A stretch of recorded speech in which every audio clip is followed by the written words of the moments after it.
Good evening.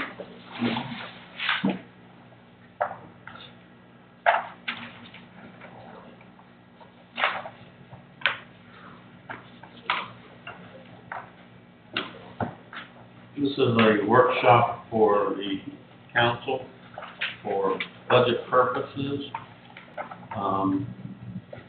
Objection. I would like to turn this over to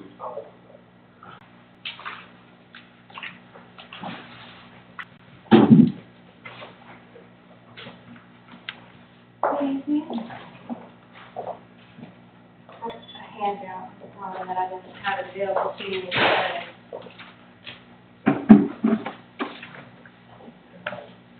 My name's Amanda Wilson, and I'm here to talk to you about the audit for fiscal year. I'm giving you a lot of numbers. Feel free to talk about or interrupt me if you have questions and want to go into any of these items on a deeper level. This is for fiscal year ended. I have a colleague that calls us auditors morticians because what we're dealing with is a year that's already been dead. But I'm hoping that what I'm giving you is some information about where we've been, and that will help you feed into the conversation that Rachel's going to lead about where you're moving to in the next year. So what I am touching on is the highlights from the large funds that the city has. And so I'm going to start with funds since that's the main fund for the city. There's a couple of different metrics that I've included here for you to be able to evaluate how the general fund is performing and how it looks at the end of fiscal year 22. The first is to look at how cash and the cash balances are held in the general fund. Generally speaking, you want to be able to see that you have a ratio of liabilities, of assets to your liabilities of around 2 is two times what you have in liabilities in cash. It's generally a good rule of thumb to be able to aim towards. At the end of fiscal year 22, what's calculated in the general fund is 1.2. So there's room for growth and to be able to increase the asset balances that the general fund is holding. We did see an increase in the cash balance at the end of fiscal year 22 from where it had been in fiscal year 21.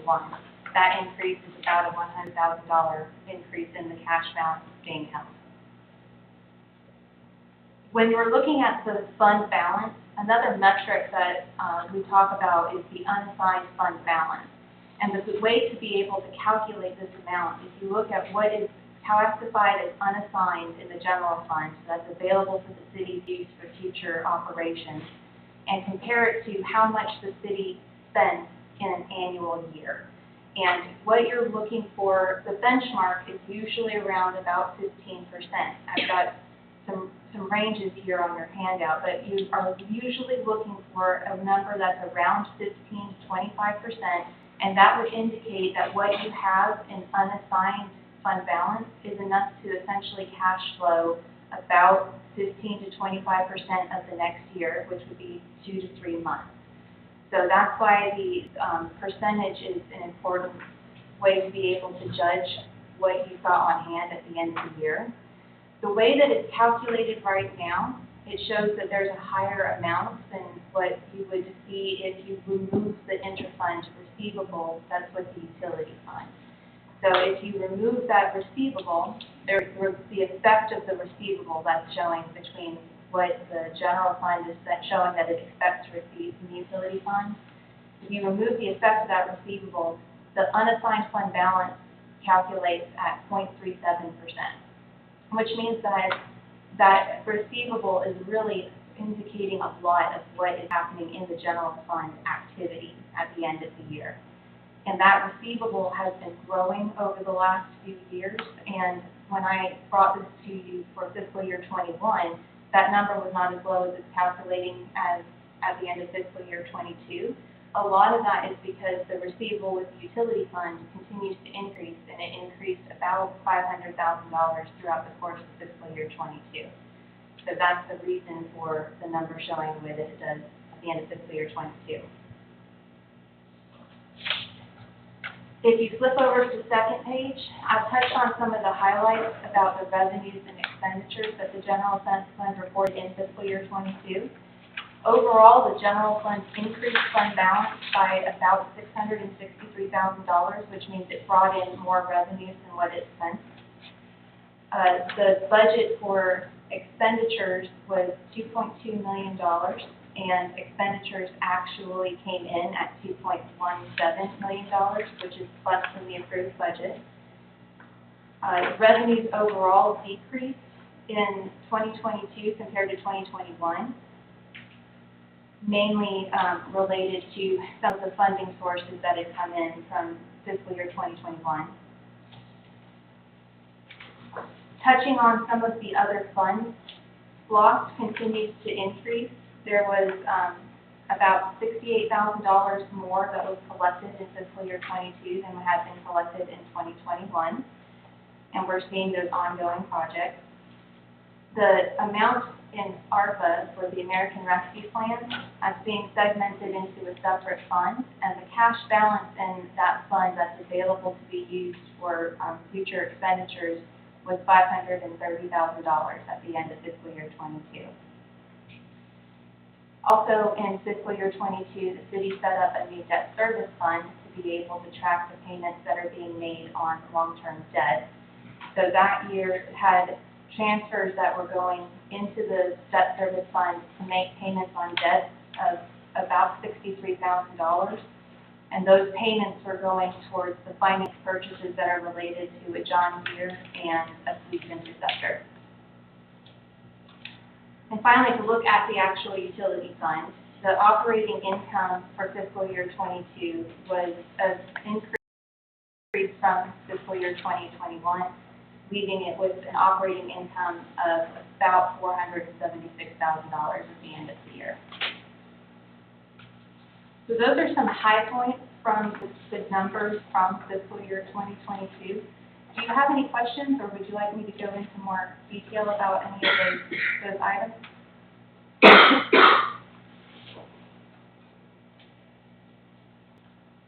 At what point will we be able to sign off on the 22 fiscal audit? I actually brought the approval package with me tonight, so I can leave it with you, and I'm going to stay for the remainder of the meeting if you'd like to address that this evening. Awesome.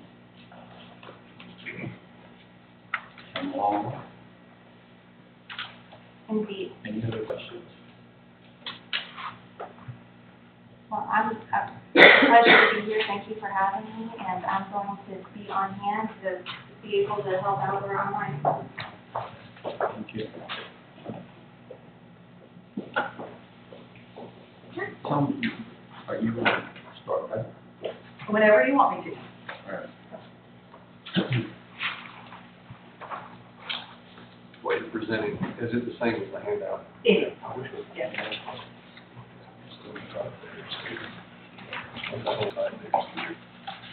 I just want to wait on the go around it.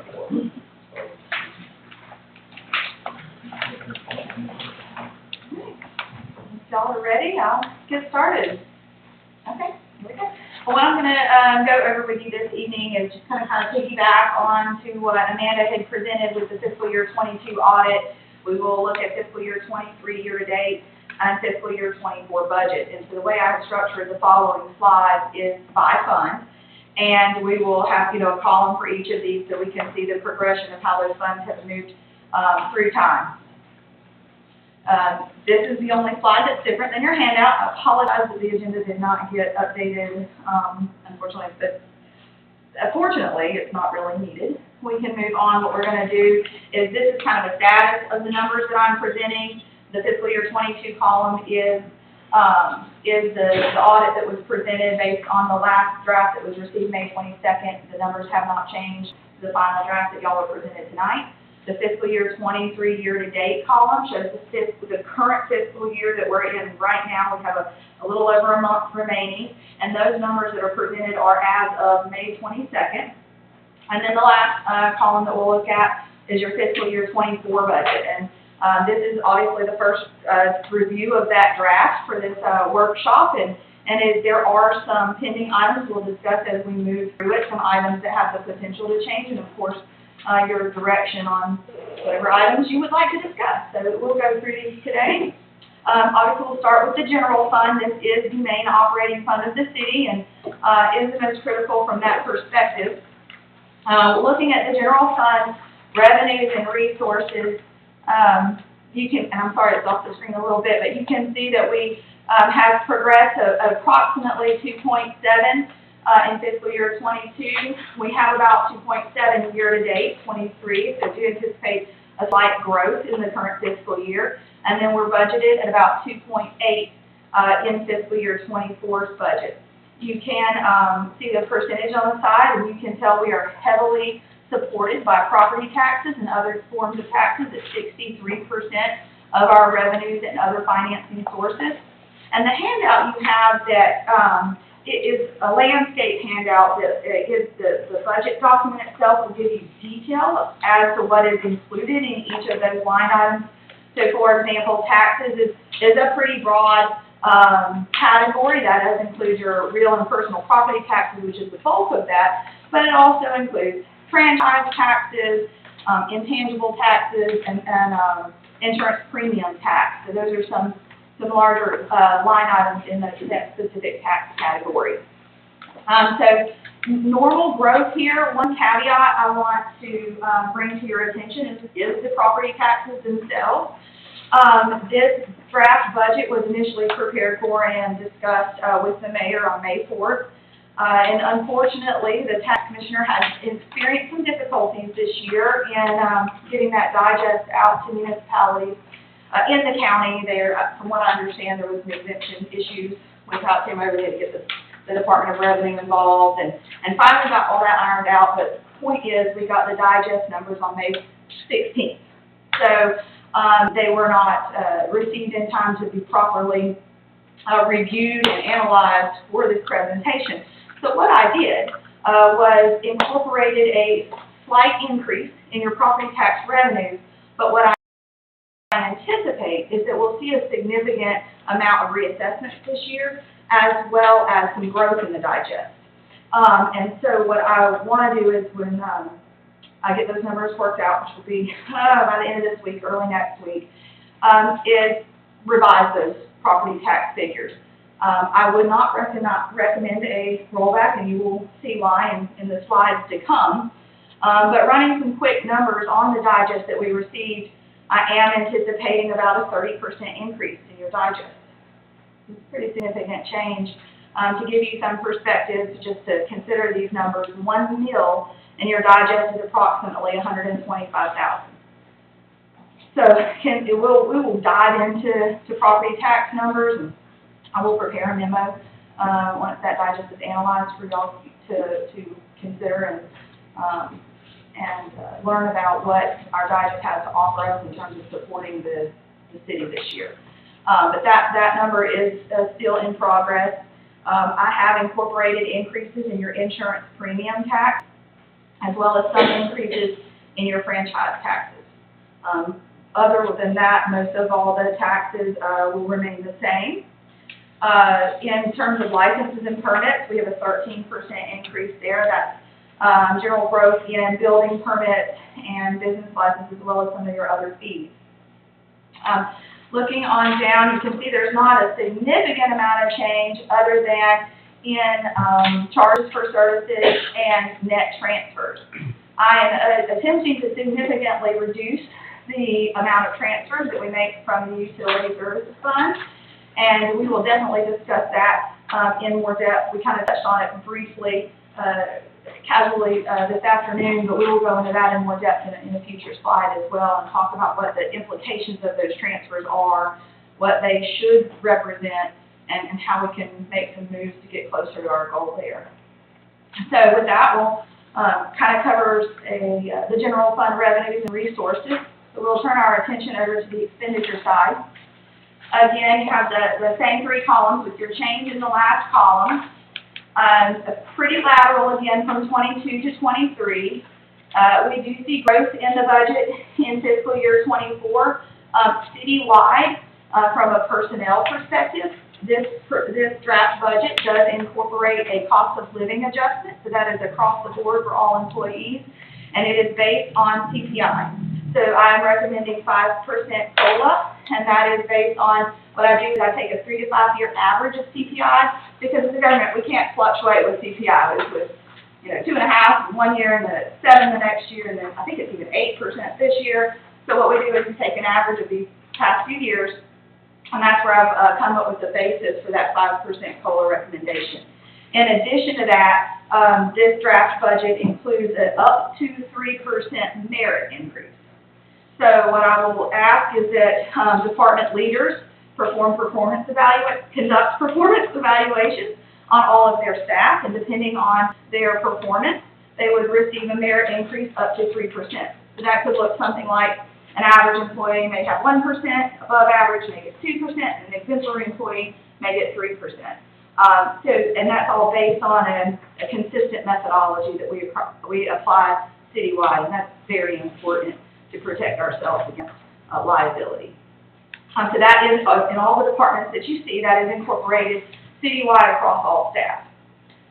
Additionally, if we go down and look at some significant changes, we did increase in the legislative section for the E&O insurance and our property and liability insurance. I estimated an 8% increase on that line item. That's just consistent with what I'm seeing. It could be more, it could be less, but that's what I'm hearing from the brokers I work with. Additionally, we've added some newly elected officials training for any new folks we have come on board this year.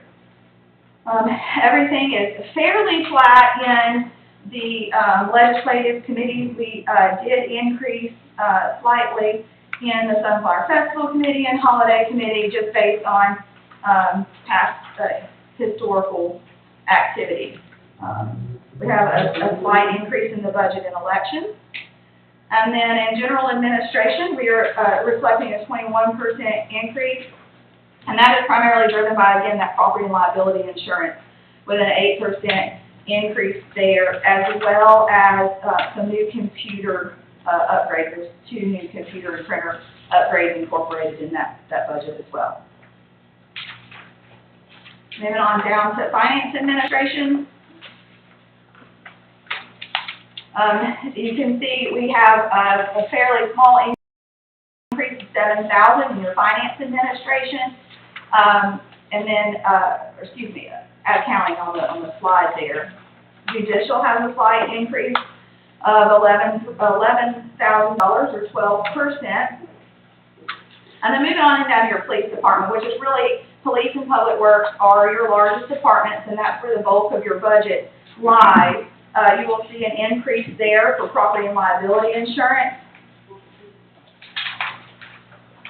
and as well as some equipment and things of that nature. Now, there will be some changes in the police department based on some discussions that I've had today in regard to some things we were able to push into fiscal year 23 because we had some funds available. So, for example, we have $8,000 budgeted here for some new monitors and computer equipment, and those will come out of this fiscal year 24 budget because we've been able to purchase them in fiscal year 23. So that is one change that we'll make before moving forward. Administration, police is pretty flat. In your public works, again, this is your second largest department. You've got a property and liability increase that you'll see, and beyond that, no significant increase in that area until we get to the roads and street side. We have increased some funding for really move from fiscal year 23 to fiscal year 24, some shop improvement. And we picked up, obviously, the debt service for those items that were purchased this year, the John Deere that Amanda mentioned, the mini excavator. New to this year is a transfer to your LMIG fund, your Public Works Department. That is a new item, and we'll just discuss that as we get to the LMIG fund. The community center is relatively flat. Parks is a small decrease, and that's primarily due to improvements at the Hillman Park from last year that weren't carried forward. And then no real significant changes in these last few departments. As you can see, they're not fluctuating significantly from the fiscal year 23 activity. So that kind of gives you an idea of the general fund and the things that we've incorporated into the fiscal year 24 budget. And one thing that I want to be in the forefront of your mind as you go through this budget and you consider those line items that we just discussed and you take this home and think about it and work on it, this is a really important piece that Amanda touched on and I want to be sure that we spend a little bit of time on, is the general fund reserves. As she mentioned, and this is just kind of an illustration that I think is really helpful to view the situation, is in the top graph you see, that is the unassigned reserves incorporating that interfund receivable that Amanda mentioned. And as you can see, when we take that out, our numbers appear significantly different. And so that orange line on the graph is the 3-month recommendation from GFOA. So you can see we are pretty low in that regard, and that we have approximately 1.1 projected at the end of fiscal year 24. And then year to date, the numbers are small, but hopefully on your printout they're a little bit more clear. 1.5% is 1.5 months is what I'm projecting it for at the end of fiscal year 23. So if we continue on this pace in fiscal year 23, we will improve our reserve position, but we still have a long way to go. So I want to take a really conservative approach to fiscal year 24 and, one, protect our revenues and the inflows that we have in the general fund, but also be very conservative with our expenditure budget and really analyze whether we need something or whether we want something. And that's going to be an important distinction because we've got to focus on our needs and not our wants in this position. So just something I want y'all to really think about as we approach these budget discussions. Okay? I'm going to move on. Y'all tell me if we need to stop and dive deeper into anything, okay? These next few funds will go by pretty quickly. Not a lot of activity discussed, and not much significant going on here, so we'll breeze through these and focus on some of the others. Your ARPA fund, we're not budgeting anything in fiscal year 24. I understand that we're still considering projects and determining a path forward for that. So what we will do is, as soon as that is determined, we will amend the budget accordingly for what direction the city wants to go in that fund. Okay? We do have to adopt a budget, but we're going to adopt a small, no-change budget for now, and then amend it when we have more information to appropriately budget. Okay? The SPLOST fund. You have done pretty well in SPLOST. We do have a little bit lower collections this year than in prior years, but I'm anticipating we'll have some year-end accruals. We'll get a little bit close to our budget number, but you can see I'm not projecting a significant amount of growth over what we saw in fiscal year 22 and what I anticipate in fiscal year 23. This fund transfers all of it. The only expenditure, in this fund is a transfer out to your debt service fund. So this block pays all of your debt service fund, and then any remaining revenues roll into its fund balance. There is the potential in this fund to utilize some of that fund balance for additional payments on that debt. Something the mayor and I have discussed briefly, but we need to examine the debt agreement and see if there's any prepayment penalty and when we're allowed to prepay and just iron out some of those details. But that is a use that we could, if those funds are restricted for that purpose, we could go ahead and expedite that, maybe save some interest costs and things down the road. So that's an analysis that's being done now. Okay. LMIG, this is a new fund for you guys. Amanda didn't talk about it because it didn't exist then. But in fiscal year 23, we received LMIG, which is Vehicle Maintenance Improvement Grant.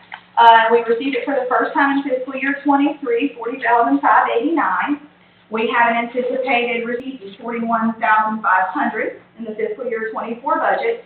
And what I understand is there is a Hammond project that is coming down the pipe, and we will utilize that the fiscal year 23's revenue be supplemented by that $60,000 I mentioned in the Public Works Department to fund the infrastructure project for Hammond at $105.89. That's what we have budgeted for fiscal year 24. Okay. And what that will do is the money we'll receive, since we're utilizing fiscal year 23 and the transfer, the money from fiscal year 24 will essentially roll into fund balance for the next project. Okay. Your debt service fund, this is exactly what it says. It is a fund to do your debt service. So there are transfers in as the only resources in this fund. Those transfers come from the general fund, the SLOSS fund, and your water and sewer utility fund. And then the only expenditure in this fund is debt service. Okay. And so that's all we've got budgeted in that fund for fiscal year 24 is the existing debt service, no additional debt. And then that brings us to your water and sewer utility fund. We all still good? Okay. Get to my line items. All right, so in your water and sewer fund, we have growth in this fund from fiscal year 22 to 23. And a lot of that's due to tap fees and expansion revenue that's come in. In fiscal year 24, we're budgeting an increase to some of those revenue line items and charges for sales and services.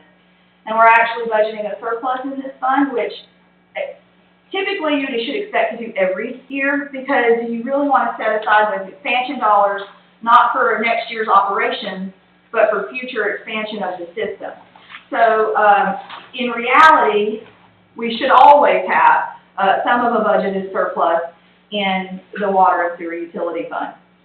Another ongoing analysis that we're conducting, and forgive me, we just haven't been here long enough to get it all done yet, but really analyzing those expansion dollars. So ideally, the expansion dollars come in to a specific bucket. What I mean by expansion dollars is tap fees, revenues that come in to expand the system. And those should be set aside for expansion projects. Think projects that expand the system, and those should really flow in and out over time. And that's what, when you have a rate study done on your water and sewer utility fund, that should include a capital component. And that should really drive, and it should be based on your long-term capital plan. And that should really be a factor in your rate, so that you are consciously setting aside additional monies for infrastructure repairs and maintenance. Does that make sense? Okay. So in this case, in fiscal year 24, we have a budgeted surplus of approximately $1 million. That is after a transfer to the general fund of $558,000 change.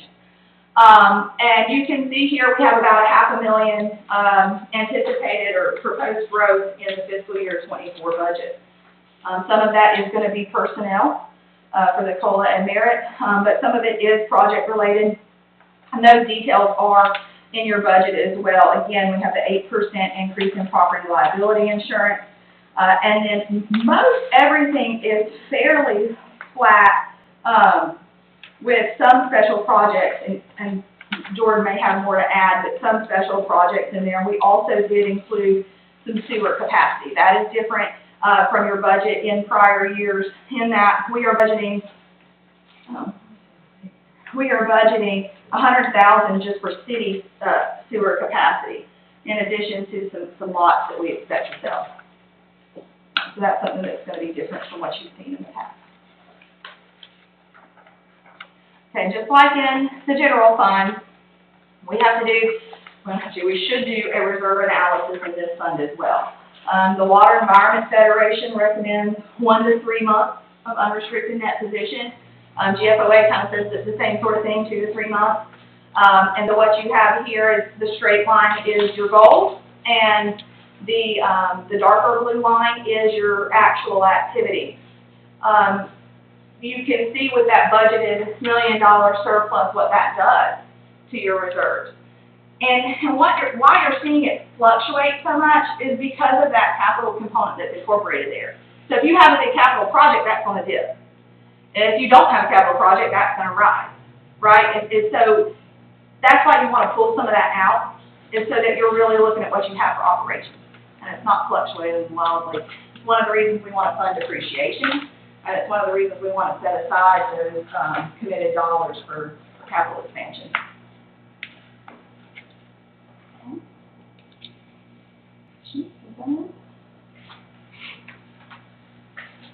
That's all our funds. So I've covered everything, but I'm sure you guys have questions. What can I answer for you? I've got ready to take some notes.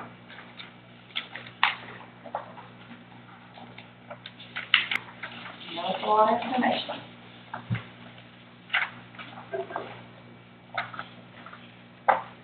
You were mentioning the general fund reserves and how we're below where we need to be. What's the best way to achieve that? Sure, so I definitely have thoughts. One thing, and if you remember from the first slide, we looked at general fund revenue, and we noted that taxes was a significant portion of that. And your real and personal property taxes are a significant portion of that 63%. One thing that the city can do is either increase its revenue or decrease its expenditures. And that's really going to increase both the cash, which Amanda hit on, and your reserves. When we look at the revenue side, obviously there's property taxes. You can have growth in the digest, you can have reassessment, and you can increase mills. The other thing in the general fund that can do is diversification. We really don't want all of the general fund supported by property taxes, right? We don't want it fully supported by anything. We want to diversify our revenue streams so that when we take a hit in our digest or any other of our revenue streams, we're not floundering, right? So what I would do is, one, look at property taxes. We'll run the digest, we'll examine those numbers, make some recommendations, and see where that falls out. And then the other thing is on our charges for services and other revenue streams in the general fund. We can look at those. And the beauty or the idea behind, the desire rather, behind looking at some of those other fees is that puts the burden on those users more so than on the general public, not your property taxpayers. So if you've got someone coming in for a fence permit, for example, or a building permit, or a zoning change, if you have that person pay for that service, there is a bit of an analysis. You do want to assess what a reasonable fee is for that and what it costs the city to perform those inspections and comply with those ordinances. But if you have that fence builder pay that fee, it relieves the burden on a property taxpayer, right? Because you're increasing revenues that users pay for a service they receive versus all the property taxpayers paying for that service that user receives. So, you don't want to get too nitpicky on that stuff, but we can certainly look at that and say, is there anything we're grossly undercharging for? Is there a missed opportunity there that we have an exorbitant burden on our staff to perform this type of inspection or this type of review or whatever the case may be? And are we structured properly for that? So those are some things we can look at. In addition, we can examine the expenditure side. And we can say, is there attrition we need to be budgeting for? And basically that's vacancies or turnover. You can look back historically and say, well, we're never 100% staffed. We're always at between 80 and 90% staffed. So maybe you budget at 95 of your side. So there's other creative ways and things that we can look at in terms of, and also just cushion. I mean, over time, budgets build cushion. And especially if you kind of roll over last year's budget and don't necessarily get into the weeds of it, a lot of times cushion just, no big fault, it just builds. So we can examine those line items and really get into what's in each item. Is it necessary? Are we duplicating services? Are we paying for something in one department that we're also paying for in another department? And if we combine them, we could gain economies of scale and save some money. So those are all things that we can look at to improve our position. Of course, I've only been here 2 months, so I haven't had time to do a lot of those things. And I look forward to spending some time and doing that with y'all so that we have different discussions next year. But those are some things to answer your question that we can do. It's a long answer. It was a loaded question, I don't think. On the sewer and water, the last section. Mm-hmm. So we're higher than what we really want to be on that, and some of that reserve should be set back. Is that what you were saying? That's true, there are some reserves, so, you know, we can talk about what that looks like. I could actually probably need to sit down with Jordan and look at what expansion projects we will need down the road to serve new customers, what typically, as part of a budget, we would adopt a 5-year capital plan. So we know what's coming, and that helps you kind of budget and anticipate these things. So if I knew what expansion projects we had over the next 5 years, I could reasonably say, these are the dollars we need to set aside to cover those projects, and this is where they would come from, is those expansion dollars. And so we set that aside, and then every year we reanalyze, and you can, and you adjust what you set aside for those projects.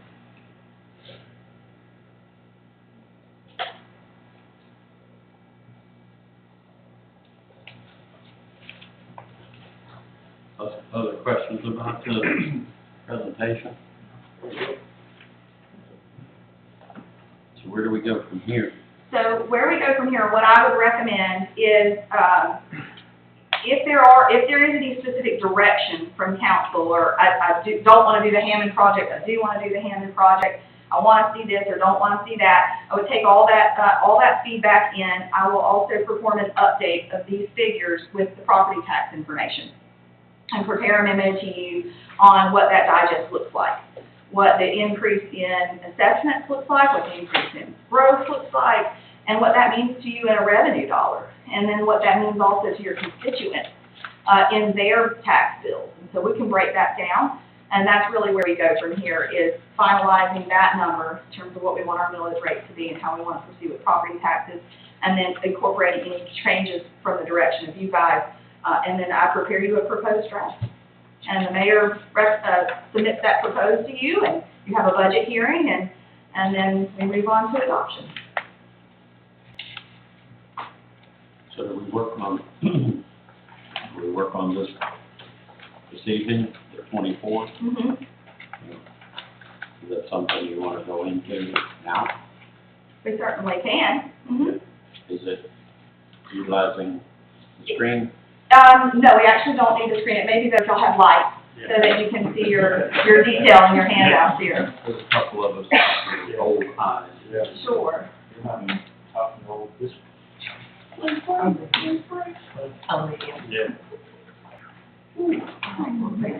right.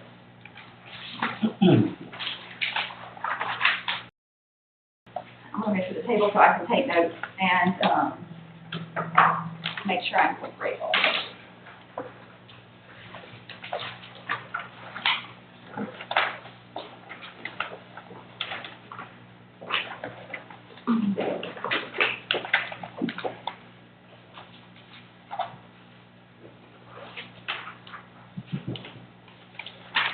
If you'd like to tackle the general fund first, is there any direction or discussion in regard to general fund?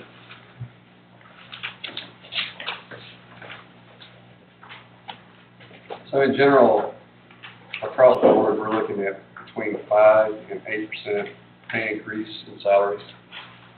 Correct. Everybody across the board would receive the COLA, which is the 5%, and then employees based on merit would receive up to 3%. So an exemplary employee would receive an 8%.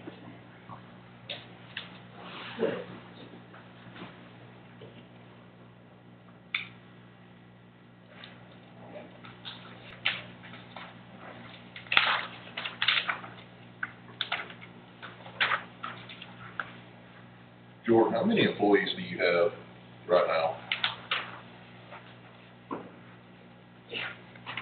4 working. Then you just had one leave, correct? Yes. What would you be looking at? 2 more?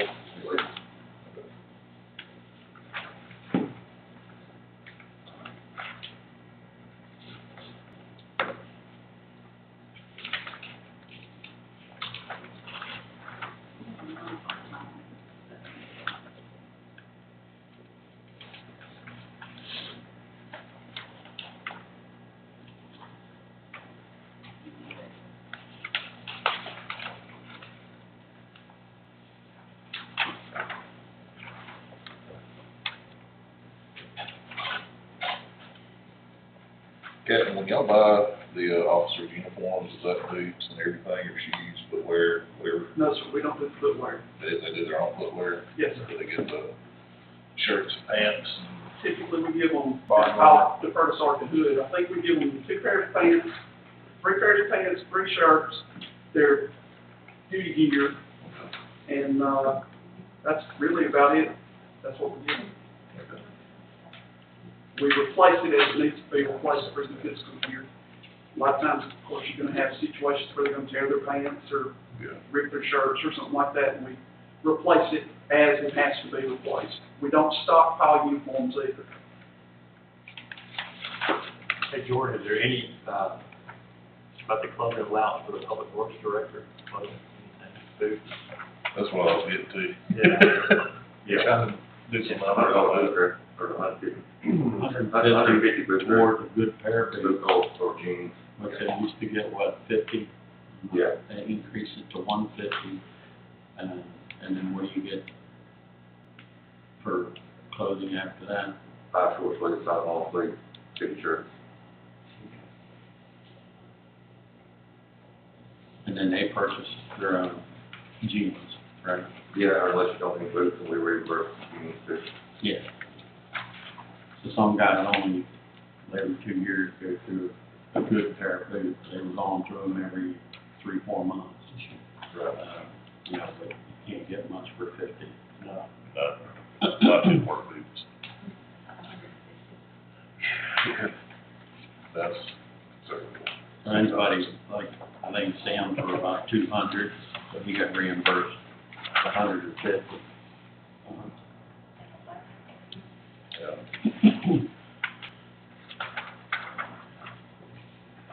Would anybody be opposed to increasing their, uniform? Was it, I think it's at $750 right now?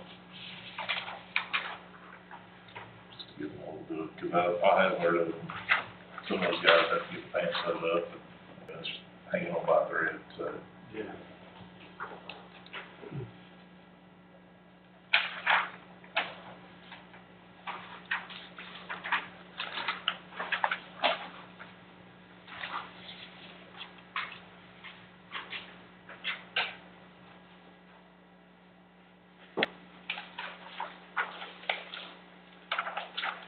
So underneath the police department,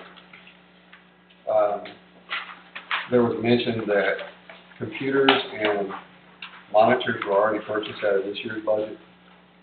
That's correct. Is that the line items, on page 5, where it says computers and other equipment? So on page 5 specifically, that's the other equipment, $8,000. That item will be removed. All right, so $8,000 less in this, Yes, sir. budget request. Now, sub books are still being requested, is that correct? Yes, that's correct. That's my understanding. Now, this computer program, the, New World Documentation, is that in here anywhere? I may be looking at it. That is not currently incorporated in this budget. So my thoughts on that were to analyze the property taxes and what additional revenues we would get from that stream, and incorporate it if the budget allows. Okay. That's the one that integrates with the 911 CAD system, correct? Yes, sir, and we would certainly be amenable to cutting just about anything to get New World. Yeah. The reason for that is because this is a true computer-aided dispatch-driven system. Yeah. It's the same system that Winery, Police and Fire, Barrow Fire, and Sheriff, everybody uses New World. The beauty of New World is that our guys have their mobile data terminals in their cars. They get updated CAD notes while they're en route to the call. So they know more about what's happening when they get there. It's a citizen safety issue, it's an officer safety issue, and it's what everybody else is doing. And it's not to follow the leader or anything of that nature, it's to make sure that we have a system that can communicate with everybody else. We have Bexar County deputies who come down and assist us on calls, and they know more about the call than we do, because they have New World, they have that CAD system. And every time the dispatcher gets more information from the caller, they enter it into the CAD, and it automatically downloads to the sheriff's office car. I can vouch for Because having. you know what New World is like. Yes, So that's it's streamlined super nice having that It's a capability. lifesaver, and what we have now, frankly, Justice One is nothing but a records management system. That is my question, and I meant to ask you earlier when you were signing stuff. Yeah, let me, Does Take this, a second, stand the up. New World replace something that is in? New World replaces Justice One, yes, sir. Okay, and you know off the top of your head, either of you, what we pay for something like that? We pay $1,200 a month for Justice One right now, and because they've even acknowledged that their system is flawed, we're on a month-to-month deal with them. Yes. They've told us, we know we sold you something that we're not giving you. So the New World is like $420 a month or a year? Whatever the numbers were that I sent y'all today, I think it's around $1,200 a month, but the thing is, we have to buy the system, we have to buy New World, Yeah. which is basically just tagging onto the county servers. The whole system comes with thermal printers, which will save us the cost of paper and ink. It comes with training for our folks, and it's a comprehensive system. It does records, it does court, it does mobile data terminals. It'll allow everybody in the police department to also be able to communicate with each other. We have under Justice One Cloud Cop for our MDTs and Courtware for our front office personnel. But Cloud Cop and Courtware can't talk to each other. So Justice One has a system that won't even talk to itself. And we did not realize that until we had the system. We started trying to use the system. It was not user-friendly, and it did not provide the services that they promised. Will New World interface with the Courtware? Yes, sir. All we'll have to do is The turn on the Courtware county will servers. stay. Mhm. Okay. In addition, we'll have access to all the jail information. So if we get out with somebody and we run their 911, we'll know every single time they're arrested in Bear County. We'll be able to see their mug shots. We'll have all the historical data that we don't have access to now. So this 144,705, that's just software, y'all load that onto your tough books, we're gonna buy you. Then we pay the, it's like We pay the monthly maintenance fee. 40, what's this, 40,800? That's what we're paying annually to buy New World. Okay, Rather than buy it all at one time, they've offered us a 3-year plan or a 5-year plan. okay. Oh, So it's whichever works best for us. excuse me, Mayor, when we spoke earlier, I understood that the purchase of the software was the $144, and then there's an ongoing maintenance cost of the 3 or 5 years. No, that's What the you're purchase of saying the is system. that is the 100, and there's. Okay, so that's like a payment plan for the total cost. That's correct. Yeah. That's I correct. got you. So Sweet. the $40,000 per year, you're financing the software basically. You're financing the Does system that itself, include, yes. does that include the month-to-month or, No, it does not. so what's the month-to-month cost? So month to month is $1,200. Okay, so basically that would be a wash as far as the current record management system you guys Yes. have. So we, And we would completely drop Justice One. We would be done with them. Now, the software maintenance, the 10,887, is that yearly or? That's maintenance on the server. Yeah. now, that includes all hardware, server and everything? Everything. Okay. So we got two options there, one is 3 years at And one is 56,000. Yes, sir. And we own it outright after 3 years. Yes, sir. Or we can stretch it out. And we can tag onto the servers at 911 or the servers at the sheriff's office. So we don't have to buy servers. Okay. And I can't tell you how excited our 911 director is to hear that we're even considering going to New World, because it's going to make the dispatch job so much easier. They're not working in different systems, and they're providing us with all the information. We can also send them information in CAD. We can type, it's like texting to dispatch, and it goes straight to their console. You can sit there and talk to each other. Mhm. It's pretty cool being able to do Yes, that. it is. But particularly if the situation escalates now, we don't know. We don't know till we get there. Yeah. With this, they'll be writing down everything anybody says to them, and it'll come to us immediately. So again, we'll know what we're walking into, in as much as they're getting factual information from the callers. Right. A lot of times things change between the phone and actually being on scene, but at least it gives us a better chance to be prepared for what's actually going on before we get there. We're not driving blind. So if I may, I think if Captain and I sat down, we could certainly work out a way to incorporate, I would certainly not want to do the 5-year plan, we'd be paying an additional $60,000 for the same system.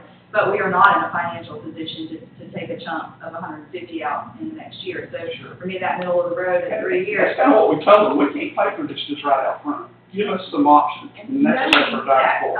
Looking at these year-to-date numbers, the police department is ending, or as of May 22nd, has $265,000 remaining in their fiscal year 23 budget. So I think if we sat down, there is room there, more than ample room there to reduce some areas where there's that cushion kind of built. It's just no fault to anybody, it just builds over time. We can look at some areas where that might exist and come to an agreement to get that incorporated. I'm good with it, yeah, y'all can figure it out, because I know it's something that Austin and Chief and everybody have been. Everybody's worked real hard on this because I wasn't here when Justice One was purchased. I don't know what the justification was for it, but I know the officers were not asked, what do y'all think? They're the ones who use it. So I'm not gonna pick a software system for them to use while they're out there in patrol cars. I'm gonna get input from them and ask them, what do y'all think? To a person, they want New World because they won't be able to talk to our neighboring agencies. And they want this real-time information while they're en route to the call. It's good for the citizens, and for officer safety, it's incredibly important. It keeps them safe and keeps them from walking into an ambush. And on the salary increases, I know she had mentioned 5% additional. Were y'all wanting a little bit more than that? We were, because we're trying to stay competitive. Right. And I know we can't have everything we ask for. We know that.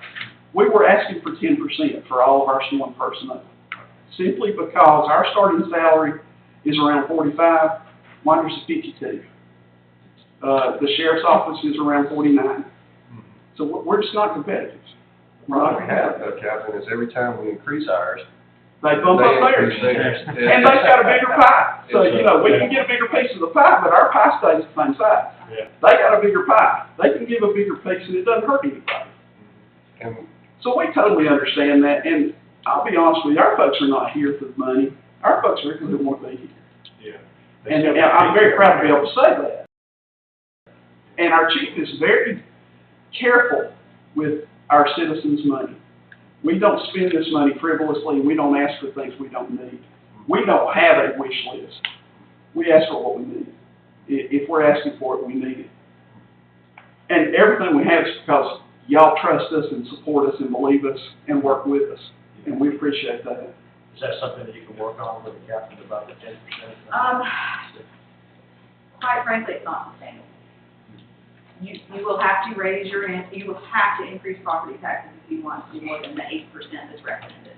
I don't see any other way around it because it's not like buying a police vehicle. It is an ongoing expenditure. It recurs. You can't take it back next year. So we have to be careful with those things that are recurring because, you know, it compounds over time. What I can do is look at what that extra 2% would cost, and it needs to be applied across the board. You need to be consistent.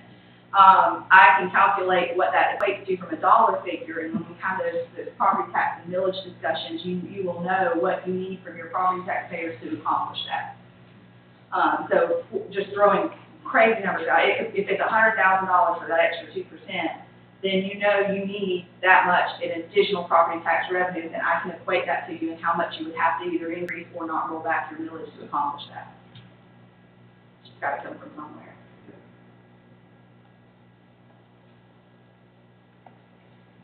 And you know, it's not a give us 10%. It's we'd like to have 10%. If we don't get 10%, we're fine with that. And I know I can speak for everybody in the department. We're happy with what we have. We're very happy with what we have. But we don't like the idea of people coming in and recruiting our folks with a $10,000 automatic salary increase. You try It's hard to fight that. Yeah.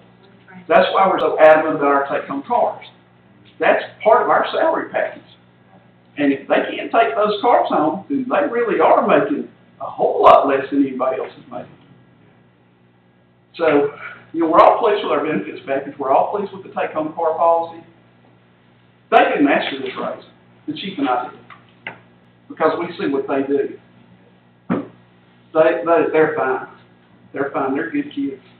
We appreciate it. We appreciate y'all. We really do. And seriously, our chief, I think, has foregone his pay increase for a couple of years. Just to make sure that our officers get theirs. Now, that's the way we run our department. Anybody else got anything else? I'll get back up if you do.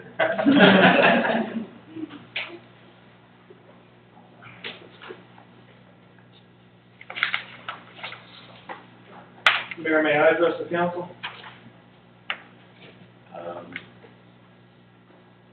Generally, this is only for the benefit of the council, but I'll allow it. Hey, Officer, how y'all doing? First off, I want to say how refreshing it is to have a professional accountant. This is great. If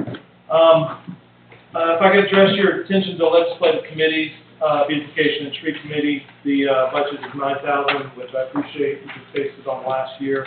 I emailed a request for a total of $12,500, and I had also requested different separate line items. And the reason for that was if we have, as of now, the tree committee is responsible for removing trees. If we have 2 trees that we have to remove in the city, our whole budget is completely shot. But I would really appreciate if we could take that responsibility off of the committee to pay for removing trees, but also have separate line items. For what a request, I sent you guys an email. I just have one copy. If you guys didn't receive it, that's fine. I can resend it. But that was it. Thank you, guys. Thank you.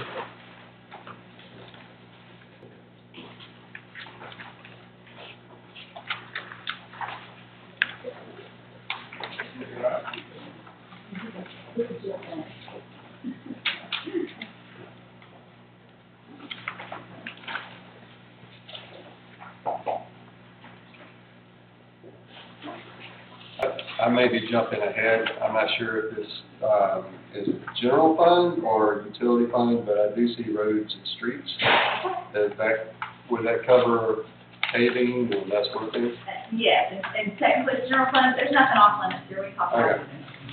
So, under roads and streets, I know it's super expensive. I was talking to Jordan a little earlier about some of the areas that are not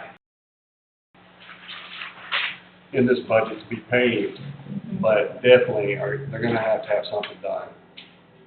Particularly areas on Atlanta Highway. Some of those areas are really bad, and the potholes are just getting worse and worse. The coal patch, I guess it is, it's not staying. So I would like for us to look at pricing and costs just to have those bad spots fixed, replaced, whatever that entails. You know, I know that we can't do the entire roads, we don't have the fund for it, the money for it. But certainly some of these areas, if they don't get done soon, we're gonna have a serious issue on our hands. It's already pretty serious in some of these areas. You have to dodge potholes so you don't bust tires or at least knock your alignment out. I know just the roads I drive every day, Atlanta Highway, certainly in front of Texaco, and down in front of Mulberry, those particular areas are pretty bad and need attention. And then we got some significant potholes at Providence and Broad, and then we got some at 8th and Broad. And then it's my understanding that Dooleytown has some pretty significant potholes as well. Yeah. And I can't speak for Dooleytown, I don't travel it every day, but there's probably areas there that need attention as well. Whatever they did to the roads that month or so ago, hold them up for right now, but, you know, come wintertime, we had to start getting good rain, just roll on knock back out again, so. It's better than cold patch, but yeah, the road just needs to be done at some point. But at least we got money to do Hammond Road right now. Something I was gonna ask you, and I've heard something about this, and I guess mentioned it a little bit, maybe a month or two ago, the proceeds from the sale of the, Public Works building across the street, can we just move that to, I don't even know if it's in here, but can we move that to the LMIG fund? That way, we're actually doing something decent with that money, the 140, was it 148? 48. Okay, forgive me, because I'm catching up, I don't We have have not historical knowledge. received it yet. But y'all have. Yeah, we don't have it yet, but when it comes in, can we, Oh, okay. So, let me make sure I understand. So we're selling a building, and we're looking to use the proceeds and allocate those specifically in the LMIG fund Yes. to supplement LMIG revenue. There's nothing wrong with that. But it would go into roads and streets, not specific for an So- LMIG, correct? So I what mean, we it would would do, assist, but it wouldn't go directly into LMIG. is it for an LMIG project? It would be to go towards either Hammond or like Well, we got, the Atlanta Highway or whatever. we should have Hammond covered in this. Yeah, Hammond's covered. We got Hammond now. well, we So can just the put it in there. right now we the talked selling about- of building money, we have to find a line item, put it in infrastructure, roads and streets, or earmark it, such and such road. Yeah, if it's not for an LMIG project, we would put that in the roads and street line in Public Works general fund budget. Okay, Yeah, because the ones that I was mentioning are not LMIG. Okay, then those would most certainly go in that general fund roads and streets, it's 100,420. So if we could use maybe the funds from that building, like Scott said, to go towards yeah, fixing some of these problem areas until we can do better. whatever makes everybody the happiest, but We got Hammond, finally get Billy solved that. down, and I think we talked about, just patching the Atlanta Highway the best we could right now, because that's a big project. Well, we'd have to skip Dooleytown if you want to work on the highway. Dooleytown's over $400,000. So, Jordan, I have a question. Are we responsible for Law Road? no, In regard to the sale of the building, do you know the timing of that, are we anticipating it in fiscal year 23 or 24? it's so. That's sold, we just haven't received the proceeds? well, they haven't closed on it yet. Okay, Closing should be what, 15th of next month or something? okay, so we will Something receive around it in fiscal, we can budget that for next year. One thing I just want to be careful, and this is just a principle to always keep in mind during budget discussions. We kind of hit on it earlier with the salary thing, being a recurring expense. This is a one-time revenue. Right, And so you really don't want to use a one-time revenue for a recurring expense, or, because when that revenue's gone, you're in trouble, right? So we do want to match one-time revenues with one-time expenditures. So that is a very appropriate use of that proceeds from that building. If you're going to budget a one-time revenue like that, then that expense would be the appropriate place to do that. and I just wanna make sure that goes to something worthwhile, because So that's something that's not gonna happen again. what I will essentially do is budget a use of reserves in your fiscal year 24 budget. And what that will do is earmark $148,000 that's gonna roll into your fiscal year 23 reserves. It's gonna say that 148 is used in the next year's budget. Okay, and that's what we'll do, so that way we have a revenue and an expense in fiscal year 24 for that project. Does that make sense? Did I explain that well enough? Yes. It can be a little complex Right. sometimes when you're talking about multiple years and that. So Would you will that mind- 148 cover those specific projects? Close enough? Well, it won't do Dooleytown, we start with patching on Atlanta Highway, 8th Street, Providence intersection. We'll see what else is left. See of what those you can. projects. Are there any other funds available to get the other roads patched, like Dooleytown, like we're talking about? Is there any? I don't think you ought to start patching on Dooleytown. I mean, when you start that project, you might as well do the whole thing. Yeah, that one needs to be just milled all the way to the dirt. Yeah, or patch it and then overlay it topic. I mean, as soon as you start going and messing with it, you better be doing the whole thing. Okay. What they did to that was like basically tar and chip. Those And spots, build but yeah, you gotta be working the lack of base that's already underneath that road. It's just the more and more deterioration it gets to the weather and beating it out, that's what's causing it to be that way. Well, I understand from the transportation committee that the roads that we drive on every day were built. Correct. And Our two so our options, base needs, we need to go all the way down to our base and restructure our roads. So, well, our two options are either mill it or mill it out, patch all the bad spots, overlay it and top it, or we do the full depth reclamation where they come in and mill it and put cement in it and then come in all right. maybe on top. But it's a mess and it's expensive and we just have to, when we get to that point, but that's a lot of. Can y'all work on getting pricing information for those spots, please, for the budget?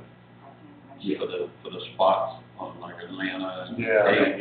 Yeah, I mean, they're not huge, but they're significant potholes, you know, and they keep growing every time it rains. The ones up at Texaco, The ones they're that Hayes, long. that Yes, Hayes They're Road, long and. my little car was So, I'm more concerned. I heard it was right on. But if we're gonna take our funds, Hard, it's just. if we're gonna take the funding from the sale of the building, then we're just gonna focus on patching It's it wheels up underneath. and not try to pave the road with it, and patch it everywhere. You Yeah. know, to give us a decent amount of.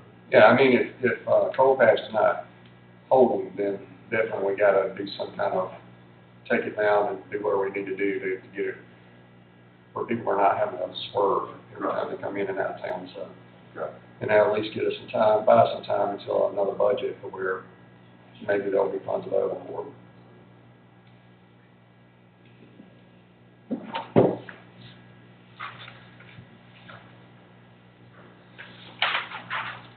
And also, while we're on that, talking about roads, we might do a little bit of change. The 40,000 we got for the shop, the side improvements at the shop. We've still got a little bit of time in this year's budget. Whatever we can get done this year, that money's still there, but we got it budgeted this year. We didn't have much last time to get to it, if we can. We'll do whatever we can to get done that way. We can save whatever's left over in the next year and possibly do something with that too, and we'll get back to putting back over roads or something like that. Yeah, I know we had, I think, 40,000 budget last year that we didn't use, so Yeah, we'll do what we can now and let next month. you can knock that out. I know it's a time crunch, but if you get it out of this year's budget, At least do what we can. that would free up That much money more where next we year. could put it towards these roads. Right. So what are you gonna do out there? Move the fence up, pave more? No, not that, just maybe expand a lot back with Just throw some crush around. Brush Run and Bank Off is gonna be the big three in the expanding the fence. And all the rock. Jordan, kind of, again, I'm jumping ahead, but I know that, we had a brief discussion, you weren't present at the meeting, of ARPA funds. And we have no idea, I don't think at this point in time, of what we're gonna do with those, and we gotta decide quickly. It's my understanding, again, correct me if I'm wrong, but my understanding, we need to have them kind of dedicated to a project before the end of the year. And then we're supposed to start working on it the following year, I believe is correct. There's been mention of, you know, the downtown area where the oldest water and sewer lines are, especially around the school. There's been mention also of, I forget the little reservoir's name over there, but basically the pond where the city was pulling water out and it's 3 feet deep now. I know all those things are expensive, and really the council's got to give solid direction on what project they would like to get information on, but, so that's gonna fall on us, but we've got to get information on approximate cost on, you know, some of these projects. Have we gotten a second payout for that yet? Have we gotten a second payout for the ARPA funds yet? Not yet. And you said we have to designate what we're gonna, Last year. Okay. We did get both of them? Okay, forget it, we did get both. and you said we have to designate what we're gonna use it for by the end of this End year. of this year, at the end of 23, and then you have to do it by end of 24. So, say we designate something 23, and all of a sudden, something comes up that we need to change that in 24. Could we do that? Possibly. I have to research that. Okay. I'm sorry, I do not know off the top of my head. That may be. Shared too. Yeah. I guess my point in saying all that is, we need to meet and come to a consensus on what we want to use these funds for, so that we can have some idea of what we're doing and we get costing information.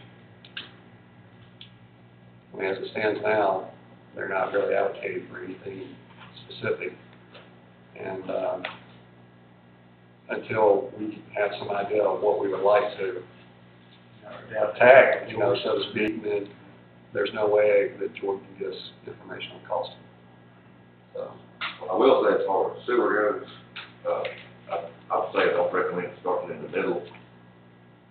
Have old on one side and old on the other. As far as town and stuff goes, but keep that in mind. where's the oldest, in your opinion? I know you haven't been here since. Where you got Broad, and you got all this downtown, and then you got what's going up the highway, all the way to, Sunset. Where's the problematic areas? I can only speak for Broad, where I've seen you guys out there numerous times, Wherever it pops patching up. leaks. I don't Is know, it everywhere? It seems like something happened here 2 or 3 times, and then it's quiet for a while, and we'll go somewhere else 2 or 3 times, and then just keep going around in circles. Or the little mud flood, Steve. Yeah. Yeah. Good. And that's water and sewer? Water and sewer?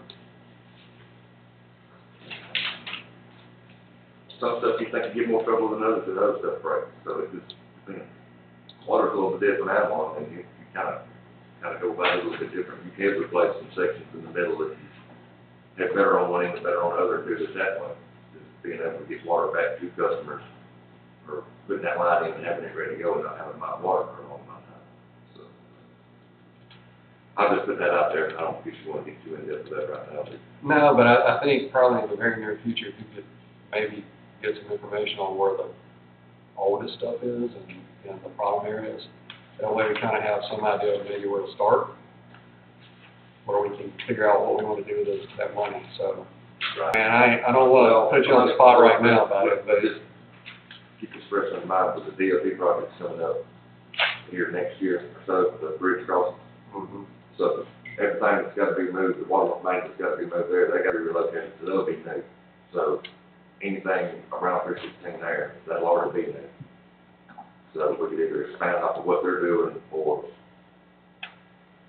at least that'll be done. And then, just like I said, this older stuff here in town, we'll focus on the water of that and eliminate a bunch of old stuff, not in county anymore. And sewer wise, like I said, I just wouldn't start in the middle on that project, and just, we need to start on one end and go as far as we can to the other. But $1 million seems like a lot, but it's not gonna go forward. yeah, I mean, when you're digging up that, and then you got everything above it that's got to be repaired too, once you dig it up, so. Well, it's just the price of everything these days, it's skyrocketed. So it's probably best just to get down here at the beginning of the residential end of Broad Street. Come up, In theory. yeah. Is all that the old terracotta stuff, or has it been updated since? I don't think it's been updated, it's what's, the alley between First Street and Second Street, right? It's still working, but it needs to be. Time to touch it, though, it'll just. Yeah. Jordan, you think maybe we could have some information by July sometime? Oh, yeah, I mean, if y'all get a couple ideas of it, whatever, we meet a couple different of us, meet right, I mean, whatever we need to do. But yeah, remember, we need to at least get something submitted. Yeah, and we gotta get something down, so if maybe we can, if you can start working on that, maybe we can, get together in July and really start hammering out what we wanna do with it. Right. Since we got it in this budget, we gotta figure out what to do with it. That's right. Yeah, sounds good. All right?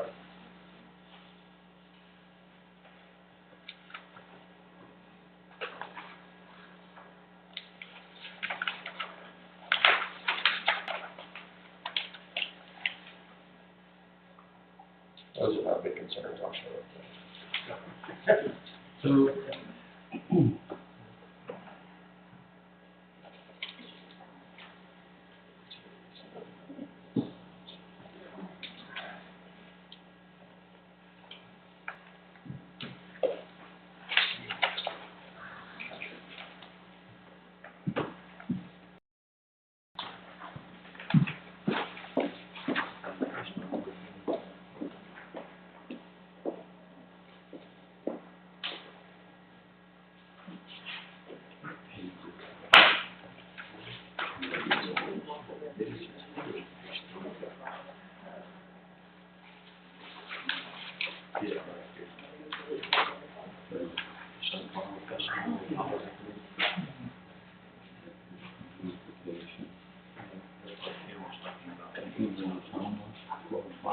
Hey, Tim, was that 12,500?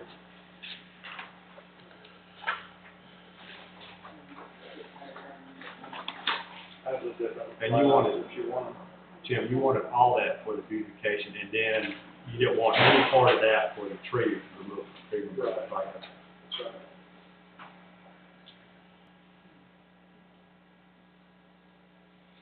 I mean, really, even if it stays at 9,000, if you could just take that tree removal responsibility out of the committee, that'd be great. We can deal with 9,000, that's fine. It's just not responsible for removing trees.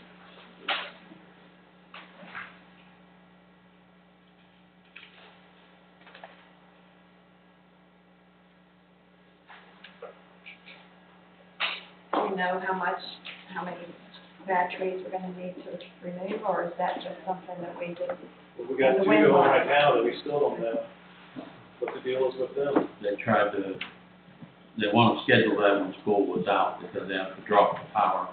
They also have to do it on a weekend so that it doesn't impact Patterson. So it has been, he's got to coordinate with Georgia Power to get the lines dropped. And like I said, he prefers to do that on a weekend. But he is aware of it, and that's about 4,400 roughly to do both trees and stumps. So it hasn't been forgotten. Tree removal is anywhere from 2,800 to 3,400 for each tree, depending on size and location. Rachel, where would we put something like that? Because up to this point, it was included in the tree of beautification. And Tree City basically says that it's for tree removal. So we would have to have a line item, and I would guess it should have enough for 3 to 4 trees at, let's just say, 3,000 apiece. So may only need to do 2 that year, but might have to do 5. So typically you would add that in public works, and we can add a line item specifically for tree removal in public works. And I'd probably say maybe putting 10 or 12,000 in there to start, however it pleases the council, but we would typically put that in public works. So the 8,000 that we're taking out of, because it's already been spent for the police department, the 8,000 would go towards that 10 or 12,000, correct? It could, we'll need to utilize some of that to offset the New World purchase in police, so Okay. it's 6 and half a dozen, I mean, whether you use it here, use it there, it all comes out of the same. But we can, what we'll do, guys, is I will enumerate all of this, quantify it for you, put these in bullet points, they'll be kind of your decision points, and then here's what you would need to do on the other side, the revenue side, to meet those needs, and you guys can choose. This is something I'm not willing to move on revenue for, this is something I am willing to move on revenue for. So however that 12,000 falls out, you have a choice to say, well, we don't want to do 4 trees, it's 12,000, we want to do 3 trees, and that way we don't have to increase this fee, or, you can have some fluctuating points there.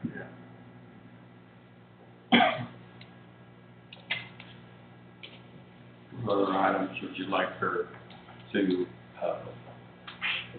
look into? And you said if you put this together, you're also going to take into consideration tax digest. Yes, sir. Okay. I will give you a decision point on that as well, and kind of, 3 or 4 pivot points. So here's what your millage is now. If you were to do a full rollback, this is what the foregone revenue that you would have for your digest. If you just accounted for the growth. If you didn't roll back anything, this is what revenues your new digest would generate. And then is there any middle of the road that gets you what you want without fully going that full mill? So, yeah, I'll present you those options. I think you want to discuss some of those, Yes, sir. possibly, 5 mil, 6 mil. Yes.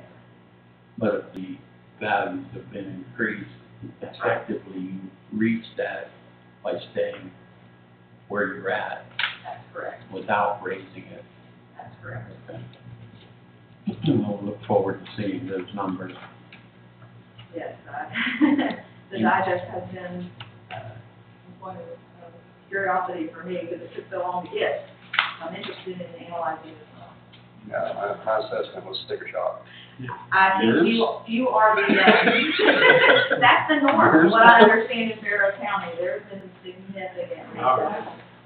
And I suspect there'll be a significant volume of appeals. And what we're running is people see their taxes going up, we're not actually going up on their taxes, just the value of the homes are going up, It's so. so misleading how the law states to advertise a property tax increase. Yeah. And you're not actually increasing any property taxes. They are benefiting from the value of their home increasing, Yeah. and there's a cost to that benefit in every facet of life, and that's just one example of it. I don't know if I. You're right, it's unfortunate the way that verbiage Yeah. reads. $60,000. I mean, that's. On the group health insurance, I assume that you're just kind of estimating what that increase is gonna be, because I think the renewal probably doesn't generate until probably what, October, is that?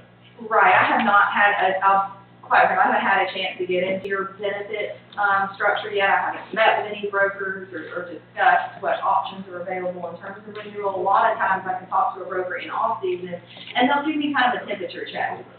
Pay based on your trend, based on your loss history and those type of things. A good broker can tell you, you should budget a 7% increase or a 2% increase. A good broker should be able to tell you that. What I have done is just taken, I work in 12 to 15 governments a year, and so I've taken what is kind of what I've seen as a trend from other municipalities and applying it here. But I have not had sufficient time to meet with your representatives and really dig into that. Yes. Question, it's been quite some time since we've had a forensic audit. What are your thoughts on that? Having one done? Typically, a forensic audit is more structured around a suspicion or a risky area or a liability that has presented itself, and you as a council want to get some extra assurance on a specific function or activity. Nothing I've seen leads me to believe of any misappropriation or malfeasance or anything that would necessarily warrant a forensic audit. But there are other options too. I mean, there's performance audits that simply come in and analyze the operational efficiency and can provide recommendations there. So there are options for you for those kind of things. I would ask that instead of spending the time and money on that, give me a little bit of time. I can probably vet out a lot of these things that you would have a performance audit or a forensic audit for.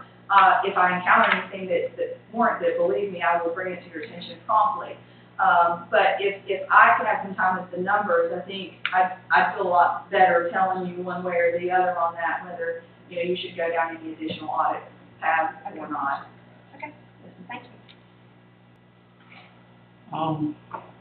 We had, I believe it was 312 or 313,000 that was part of the Walton that the council had moved over for water exploration.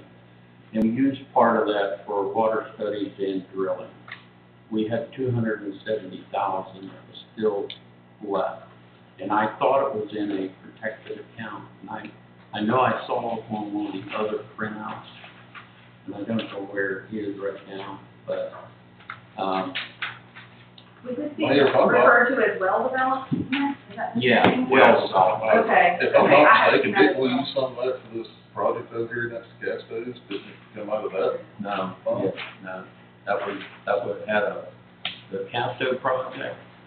We didn't use any of the 270. Nothing. Okay. So, yeah, it was well, So we did in fiscal year '23, and forgive me, I don't know all the institutional knowledge around this, but in fiscal year '23's budget, there was a revenue line item for project funds for $270,000 and a corresponding, infrastructure expense in your water fund, for infrastructure well development. So you had a revenue and an offsetting expenditure. Page 11, I found it. Oh, I'm sorry, page 10 is the revenue, page 11 is your expense. So it's still sitting there then? It's in your fiscal year 23 budget. I have not carried that over based on our preliminary discussions about the budget. I'm not sure if that's sitting in a separate cash account or not. I have to research that.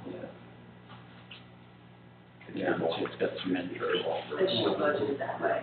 It's just discussing with staff, it appears it's just allocated in the budget and not necessarily restricted in another way. So there was 270 exactly, we've already got some interest on it.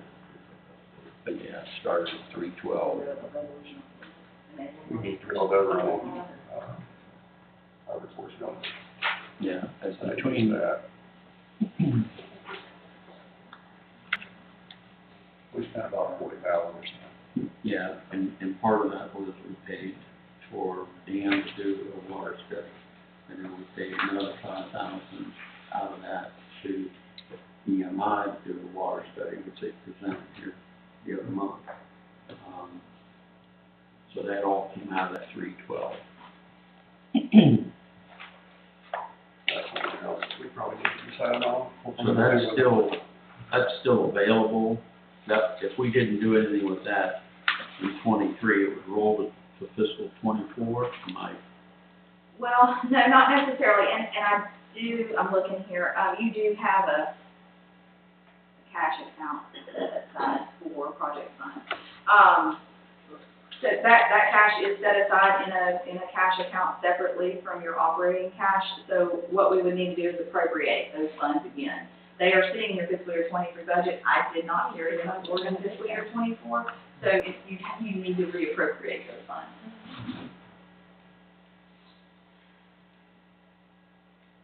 Something else that's been on everybody's radar. Of course, we can always do an amendment if things change after we adopt the budget, of course.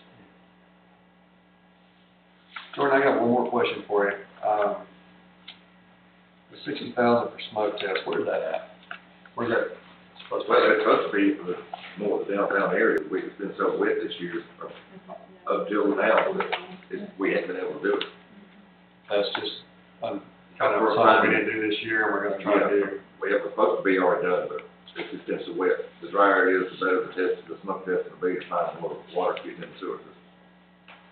Usually, how long does it take for it to get dry enough to, like? We'll try to schedule now to do it this summertime. It's just like I said, we got, it's so wet this whole last season. I was just wondering, let me find it again, was that budgeted for this year? I was just wondering if it's something we had time to get done this year, that we, There's not enough time left now, I don't think, not in a month and a half. Not as short-staffed and stretched as we are these days, I don't think that's something we can get done in a month and a half.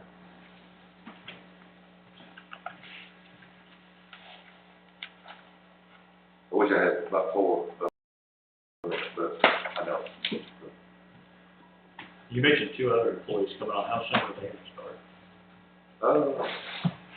Maybe applicants at this time. Do I? I don't have any applicants at this time. Oh, okay. But you're just looking to hire 2? 2 slots. Rachel, you said that you got it on your list to look into this old bond with the crazy amount of interest that we're paying on that. Yes, I do. I need to pull the debt agreement and look at, when we're allowed to prepay on that. My understanding is there may be a prepayment penalty, or maybe you're not allowed to pay it until you achieve a certain pay down point. So we'll look at that debt agreement and see what our options are as far as prepayment.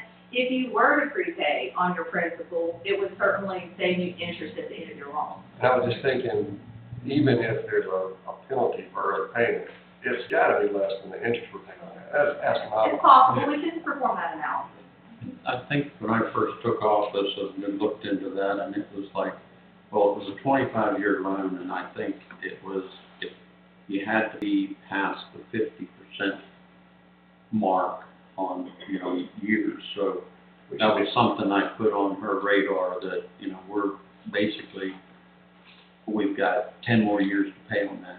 And so we should have met that criteria, but we want to be sure, because I feel the same way, you know. Yeah, if there's any way to get that paid, Because they pay an interest only in December, and an interest and principal in June. then you can't use any SPOS money until, because it all has to be out, you know. That's what hurts. And that's what hurts right there, Yeah, is that right. until that's paid for, our hands are tied, so. And we do about, we're between 620 and 660,000 is projected from SPOS. But you can't use it. Well, last year, I think we did 660. We bought that. That's part of this year's, that's what you're saying. So we do that. This, I mean, ridiculous. It's crazy.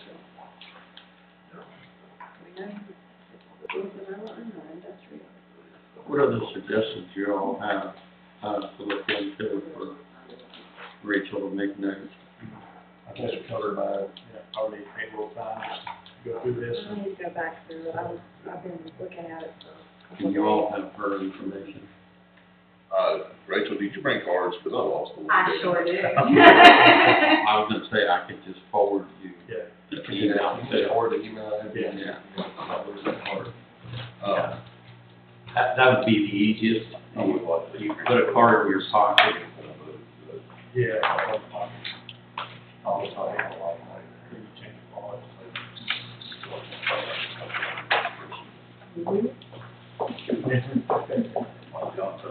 Can I just give you my? Yeah.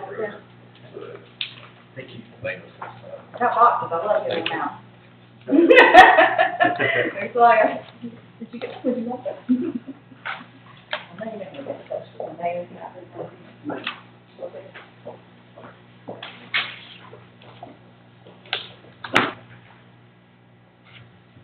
So quick calculations, with that bond expiring in 2033, we're at the halfway point in 2022. So it's a very real possibility that may be a path forward for us. We'll definitely take a close look at that. That's just a sore spot, when every time I see that, it's, you know. Yeah, well, I think last year when we started talking about it. For a while. It's always been, I found that out. Allow them to look at backdoor trips. I want to have it all the time.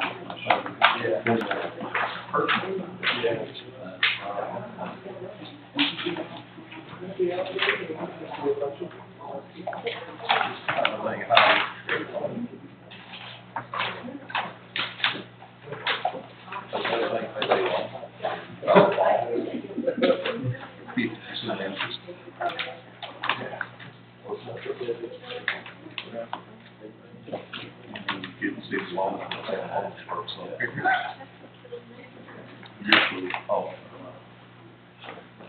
Yeah, we got a probably about week.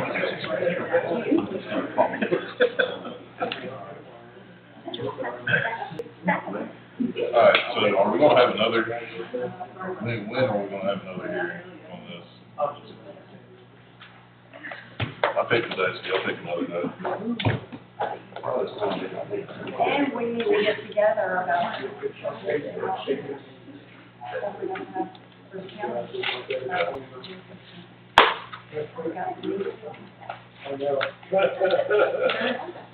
So before we set another date, you think, you and Rachel, when y'all think you might have that information for the roads?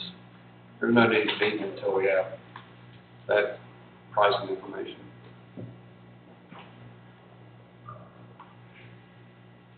I'll call two or three different companies and get quick quotes and go from there, let's do this within Good. That was the ballpark. Do that, because just, they know what they are.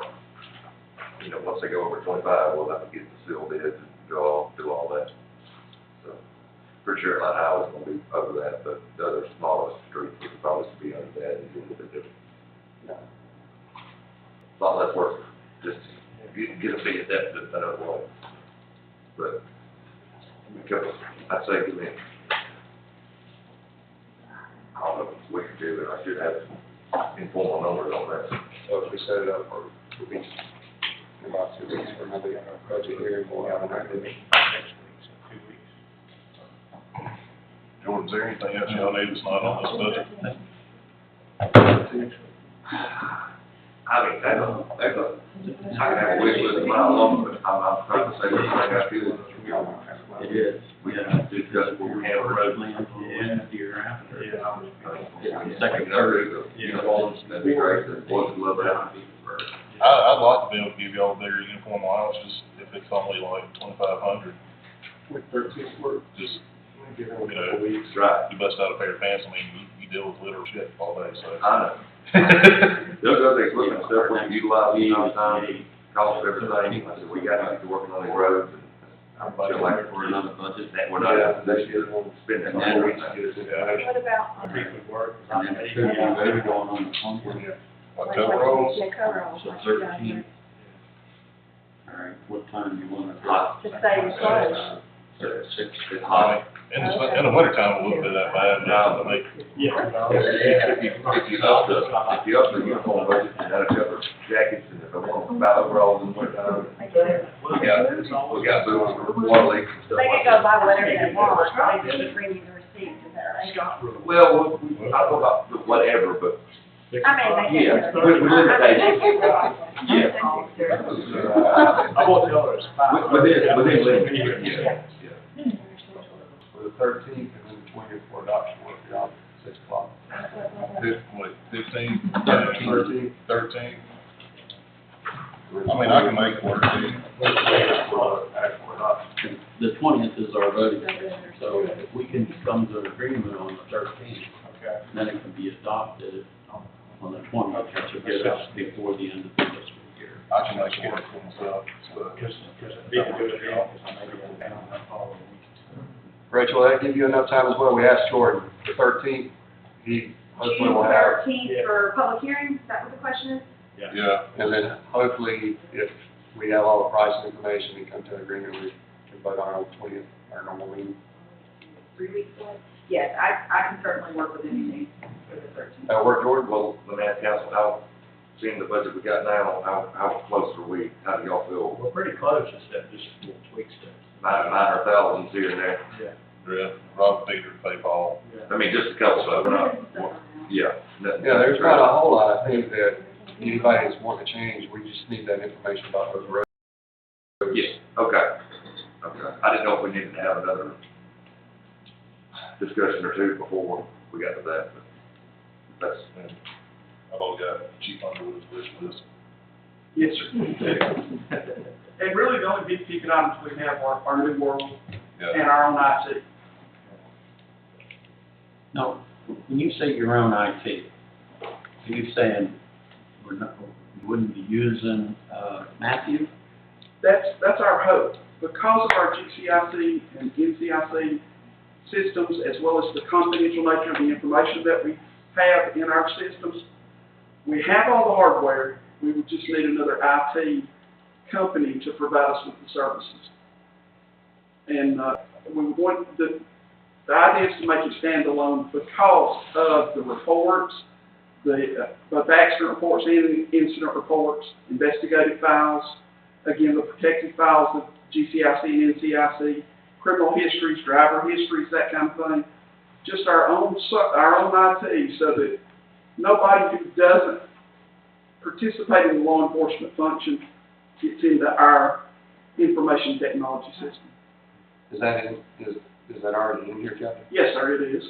And the one we recommended is the same ones who handle IT for 911. Do you have that number, that dollar amount?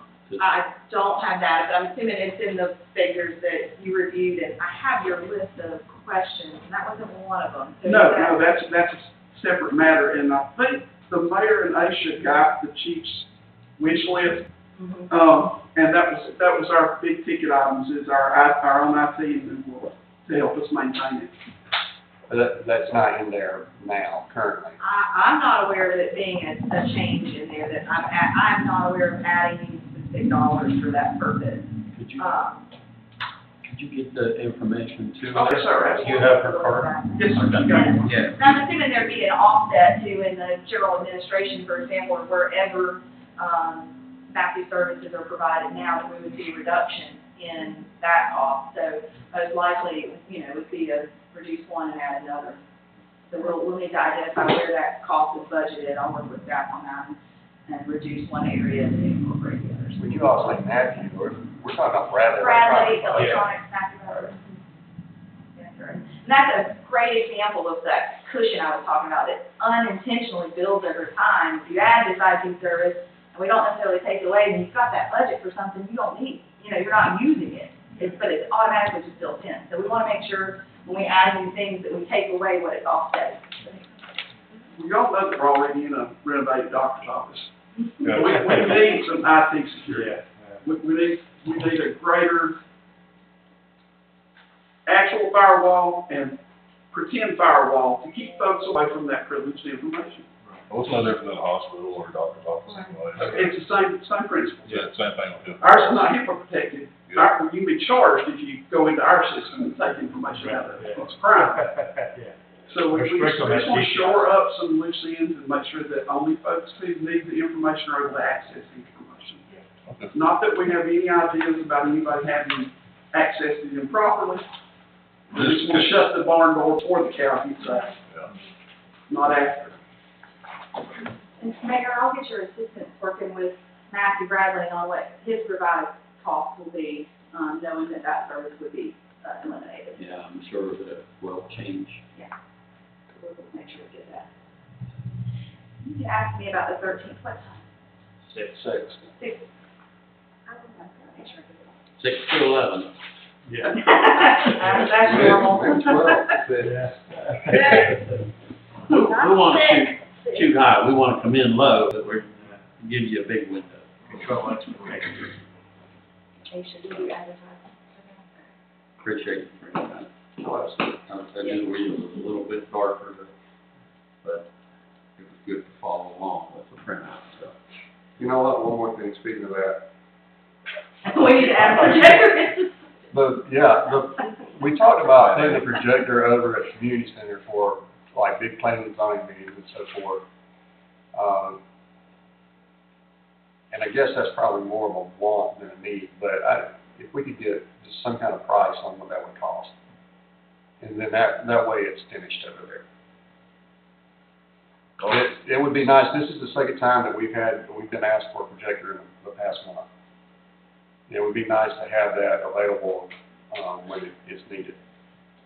Honestly, if we could just get the projector, we've got 2 screens over there for right now, we can make it work for the time being. Yeah, I mean, We just can shine it do on, that. you can shine it on the wall, but, have a permanent projector that you can wirelessly connect to, and then it just works. And they're not super expensive. You're talking a couple of $1,000 to do that, whatever the labor is. Well, when we talk to Matthew Bradley about services, we can ask for. I did request from him, and I never did get a reply back on that, so requested, memory.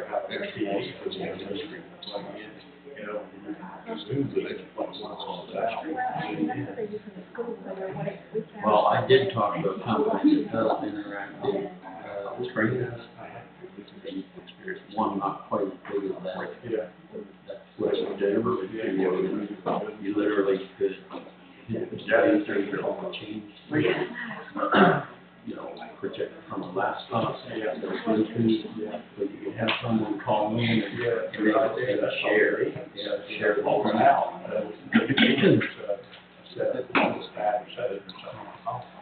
I'll have to take up this group, send it out there. Really interact.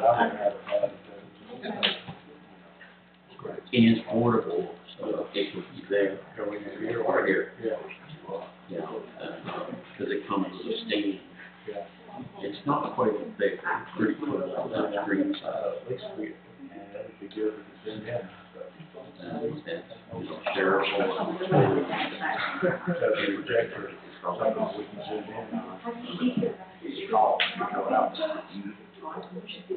Yeah, there's different technology. Yeah. Couple $1,000. I mean, you're even talking about projectors, touch screen. Yeah, Touch, yeah. that's one thing. So, whatever, as long as we got something we can use that people can see. So that's all I can find. That's all I got. Anything else? Okay, we have a motion to adjourn. Motion to adjourn. All those in favor?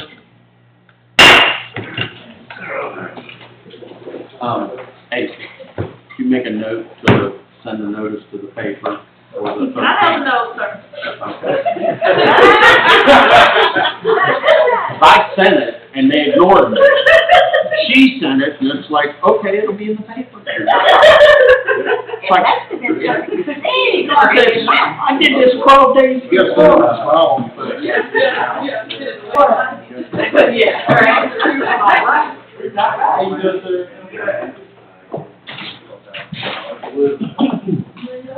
All right.